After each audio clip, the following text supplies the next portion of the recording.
అధ్యాయము కీర్తనల గ్రంథము 103వ అధ్యాయము మొదటి నుంచి 10 వచనాలు మనము చదువుకుందాం.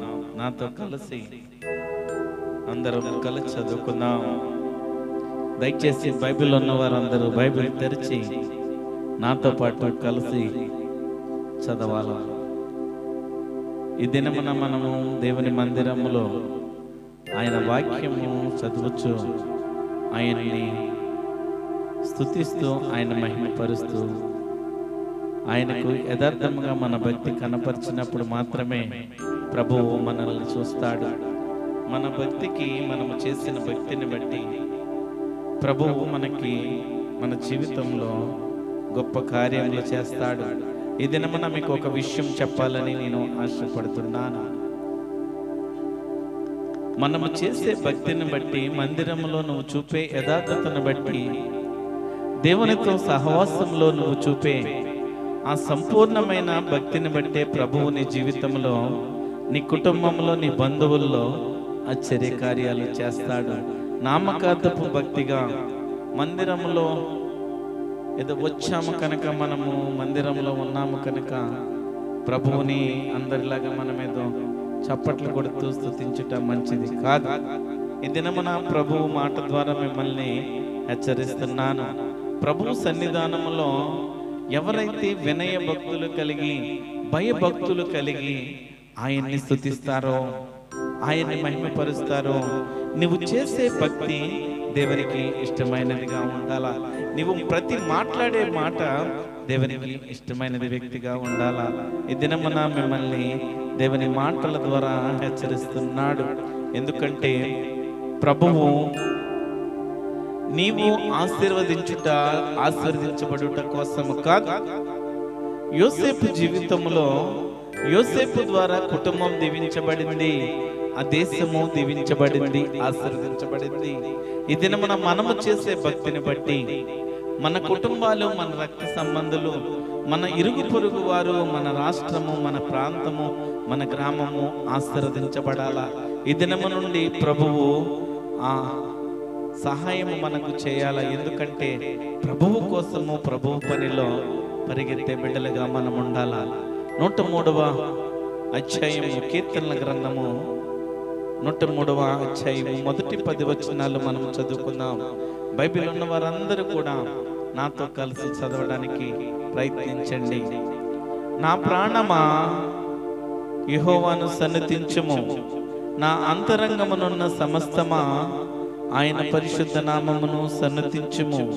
నా ప్రాణమా యెహోవాను సన్నిధించుము, ఆయన చేసిన ఉపకారములలో దేనిని మరువకము. ఆయన నీ దోషములన్నిటినీ క్షమించువాడు, నీ సంకటములన్నిటినీ కుదుర్చువాడు. సమాధిలో నుండి నీ ప్రాణమును విమోచించుచున్నాడు, కరుణా కటాక్షములను నీకు కిరీటముగా ఉంచుచున్నాడు. పక్షిరాజు యవ్వనము వలె నీ యవ్వనము క్రొత్తదగుచున్నట్లు మేలుతో నీ హృదయమును తృప్తిపరచుచున్నాడు. యెహోవా నీతి క్రియలను జరిగించుచు బాధింపబడు వారందరికీ న్యాయము తీర్చును. ఆయన మోషేకు తన మార్గములను తెలియజేసెను, ఇశ్రాయేలు వంశస్థులకు తన క్రియలను కనపరుచెను. యెహోవా దయాదాక్షిణ్య పూర్ణుడు, దీర్ఘశాంతుడు, కృపా సమృద్ధి కలవాడు.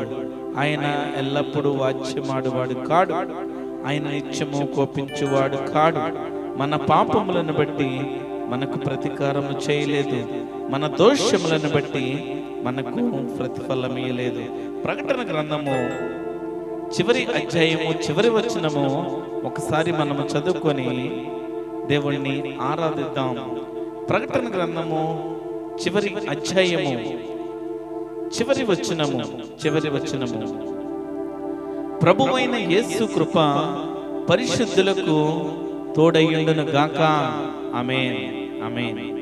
ప్రభువైన యేసు కృప పరిశుద్ధులకు తోడయుండును గాక. ఈ వాక్యంలోని ఈ సందర్భాన్ని దేవుణ్ణి మనము జాగ్రత్తగా ఆలోచన చేస్తే అనేక మంది సేవకులు, అనేక మంది ప్రసంగికులు లేకపోతే దేవుని కృప నీకు తోడై ఉంది అని చెప్తారు, దేవుని కృప నీకు తోడుగా ఉందని చెప్తారు, దేవుడు నీతో ఉన్నాడని చెప్తారు. ఈ విషయాన్ని మనము జాగ్రత్తగా ఆలోచన చేస్తే చాలా క్లుప్తంగా స్పష్టముగా రాయబడి ఉన్నది. ప్రభువైన యేసు కృప పరిశుద్ధులకు తోడైయుండును గాక. ఈ వాక్యాన్ని చాలా అర్థము చేసుకుని చాలా క్లుప్తముగా స్పష్టముగా మనము దీన్ని స్టడీ చేయాలా. ఎందుకంటే ప్రభువైన యేసు కృప పరిశుద్ధులకు మాత్రమే తోడైయుండును గాక అని ప్రకటన గ్రంథము చివరి అధ్యాయము చివరి వచనంలో రాయబడి ఉన్నది. ఇక్కడ పరిశుద్ధులకు మాత్రమే ప్రభు కృప తోడైయుంటుంది అంటుంది. కావున మనము ఈ దినమున ప్రభువు మనల్ని హెచ్చరించేది, ఆయన కృప మనకు తోడుగా ఉండాలంటే, ప్రభువు మనకు తోడుగా ఉండాలంటే మనము పరిశుద్ధులుగా ఉండాలా, మనము పవిత్రులుగా దేవునికి యథార్థమైన భక్తి చేయాలని ప్రభువు ఆలోచన చేస్తున్నాడు.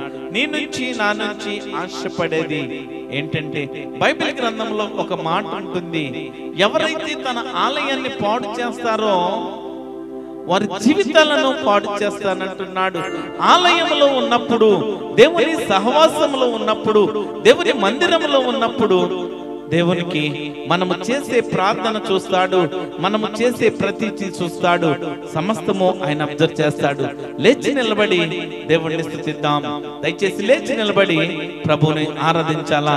దేవుని సన్నిధానంలో మనము దేవునికి ఏ విధంగా భయభక్తులు కలిగి జీవిస్తామో, దేవునికి ఏ విధంగా కృతజ్ఞతాస్తుతులు చెల్లిస్తామో నీ భక్తిని చూస్తున్నాడు, నీ భక్తిని చూస్తున్నాడు. నీ భక్తిని బట్టి నీకు ప్రతిఫలం ఇస్తానంటున్నాడు. ప్రకటన గ్రంథము చివరి అధ్యాయములో పరిశుద్ధులకు కృప తోడుగా ఉంటుందన్నాడు. ఆ పరిశుద్ధుల గుంపులో ఆ దేవుని కృప నీకు తోడుగా ఉండాలంటే నీ జీవితము ఏ విధంగా ఉండాలో, నీ జీవితము ఏ విధంగా ఉండాలో ఈ దినమున ప్రభువుని స్తుతిద్దాం, ప్రభువుని ఆరాధిద్దాం. ఎందుకంటే ఆయన సర్వాధికారి అయిన దేవుడు, ఆయన గొప్ప దేవుడు. అటువంటి దేవుడు ఎవరు లేరు, అటువంటి సర్వాధికారి అయిన దేవుడు ఎవరు లేరు. Thank you Jesus, thank you wonderful Holy Spirit, thank you lord.